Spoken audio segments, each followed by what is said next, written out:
It is Christmas holiday time aboard for us, so it's the perfect moment to work on the boat with the entire crew.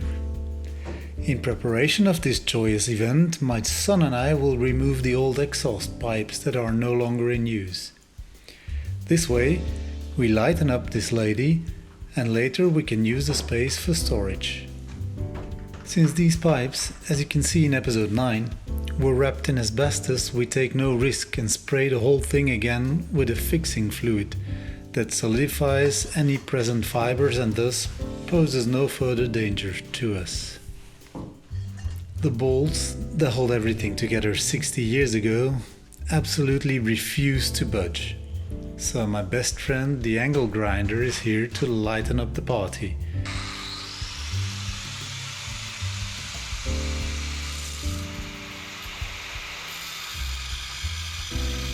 To speed things up, I've borrowed his big brother for the occasion. Wearing the necessary protection is a good idea during these activities.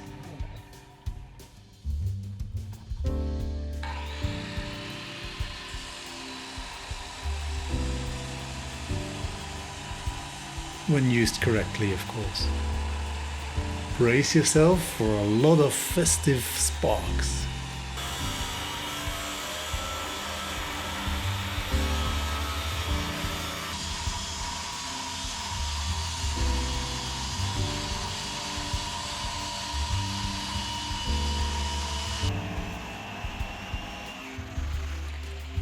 Here I indicate where the majority of the sparks seem to gather, at least in my perception. Some obedient bolts quickly come to their senses while others just won't give in. As a last resort, we have to completely cut through some parts.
And once again, 5 sacks of potatoes lighter.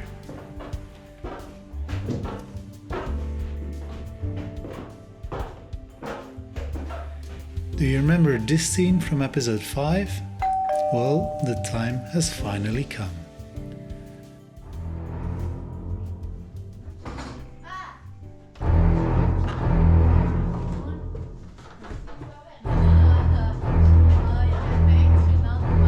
We're pushing the youngest, and consequently the smallest of the crew, into a dark hole to cut loose the old water bag that is still there.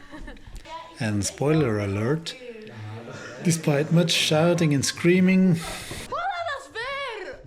she was not successful. I know most of you have no idea what she's saying, but sometimes you don't need to understand to follow the story. Als je het laatste gaat, waar ik in kruipen.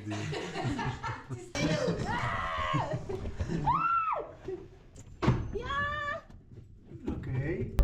Kaka! Let her cool off on the foredeck for a while.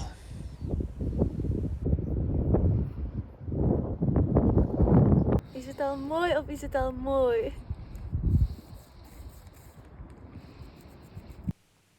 In the meantime, my father and the kids are removing what's left of the Teak gangway on the port side.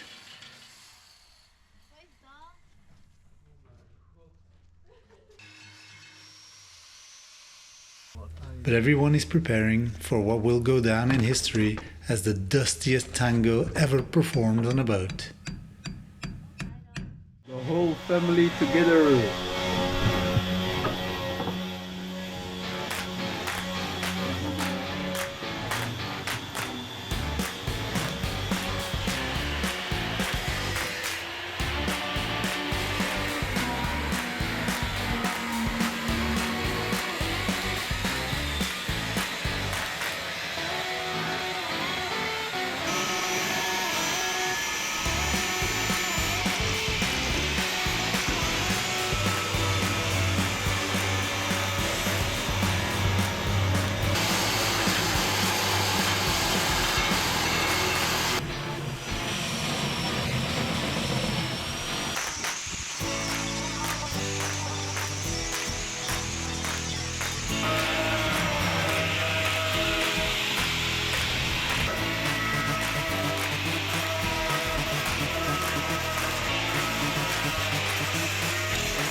These two have just crawled out of the dusty catacombs.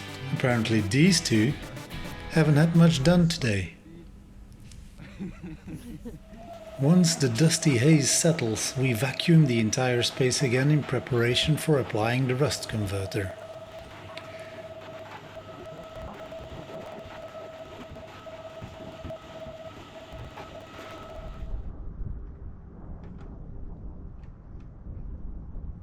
The phosphoric acid converts the iron oxide into iron phosphate, creating a solid rust-free base that is perfect for painting. Okay, so lessons learned from the last episode. You can and you should dilute the phosphoric acid. There's no need using it pure as I did.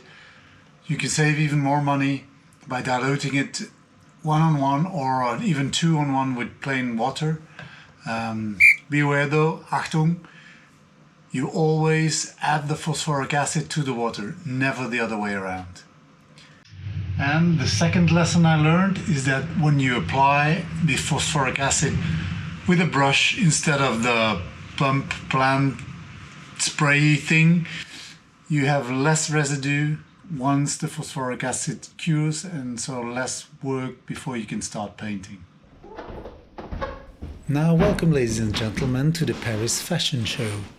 Our first model is showcasing the new winter colors in this trendy deep ocean blue onesie. It's paired with black headgear and red accents. Our second model is also showcasing the same ensemble, this time in jungle green with a matching tree bark brown headgear. Enough joking around. A pretty big task awaits us. I know I should have brought a paint mixer, but this gives me ample time to tell you about the paint I plan to use. I chose, well, not really choose, but it's what I could get my hand on. Vico 12 Pro is a strong, flexible coating with excellent water resistance, particularly suited for the underwater hull. It dries quickly and can be applied in temperatures down to -5 degrees.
Et voila, the end result, with which I leave you. My best wishes for the new year. See you soon.